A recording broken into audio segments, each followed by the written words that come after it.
Selamat pagi, salam sehat. Perkenalkan saya Samuel Dahi, peserta Latsar CPNS tahun 2021, angkatan 54 kelompok 1. Pada podcast kali ini saya akan memaparkan mind mapping dari akuntabilitas dan nasionalisme. Pengampu materi Bapak Dr. Abdul Rajab MM, penyelenggara BPSDM Provinsi Sumatera Utara. Langsung saja mind map akuntabilitas. Nah, akuntabilitas ini terdiri ada beberapa subtopik materi yakni konsep akuntabilitas, mekanisme akuntabilitas, akuntabilitas dalam konteks, dan menjadi PNS yang akuntabel. Kita lihat lebih spesifik lagi konsep akuntabilitas. Terdiri atas definisinya yakni kewajiban pertanggungjawaban yang harus dicapai. Sedangkan untuk aspek akuntabilitas terdiri atas 5 poin yakni akuntabilitas adalah sebuah hubungan, kemudian berorientasi pada hasil, selanjutnya membutuhkan adanya laporan, selanjutnya memerlukan konsekuensi, dan yang terakhir memperbaiki kinerja.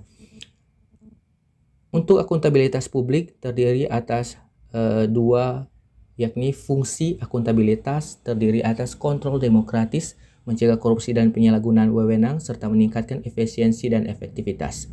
Nah, untuk jenis akuntabilitas itu sendiri terdiri atas dua jenis, yakni akuntabilitas vertikal dan akuntabilitas horizontal. Nah, tingkatan akuntabilitas. Tingkatan akuntabilitas dimulai dari yang akuntabilitas personal, individu, kelompok, organisasi, dan stakeholder. Selanjutnya masuk pada subtopik yang kedua, yakni mekanisme akuntabilitas. Mekanisme akuntabilitas ini terdiri atas lingkup kerja yang akuntabel, dimensi akuntabilitas, alat akuntabilitas, serta langkah-langkah yang harus ditemukan dalam menciptakan framework yang akuntabel. Selanjutnya kita masuk pada akuntabilitas dalam konteks. Nah, akuntabilitas dalam konteks ini terdiri atas 5 poin yakni transparansi dan akses informasi, 2 praktek kecurangan, fraud dan korup, ketiga penggunaan sumber daya milik negara, keempat penyimpanan dan penggunaan data dan informasi pemerintah, serta yang terakhir konflik kepentingan. Nah, untuk konflik kepentingan ini ada dua tipe, yakni yang keuangan dan non-keuangan. Selanjutnya masuk pada subtopik menjadi PNS yang akuntabel. Nah, untuk menjadi PNS yang akuntabel tentunya ada asas penyelenggaraan kebijakan dan manajemen ASN. Selanjutnya prinsip profesi ASN, dan yang terakhir adalah perilaku PNS. Kita masuk pada mind mapping nasionalisme.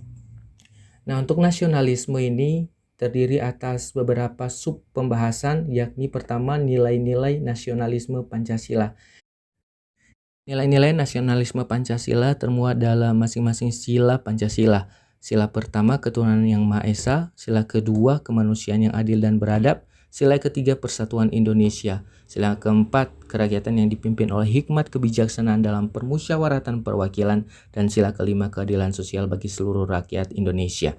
Selanjutnya masuk pada ketiga tupoksi ASN, yakni yang pertama ASN sebagai pelayan kebijakan publik. Terdiri atas 3 poin penting, yakni bahwa pertama ASN itu adalah pelaksana kebijakan publik, yang kedua ASN berorientasi pada kepentingan publik, dan yang ketiga ASN berintegritas tinggi. Nah, untuk tupoksi yang kedua yakni ASN sebagai pelayan publik terdiri atas 3 hal penting, yakni ASN harus profesional, ASN yang melayani publik, dan ASN yang berintegritas tinggi. Selanjutnya, ASN sebagai perekat dan pemersatu bangsa terdiri atas 2 poin penting, yakni ASN sebagai pemersatu bangsa dan ASN wajib menjaga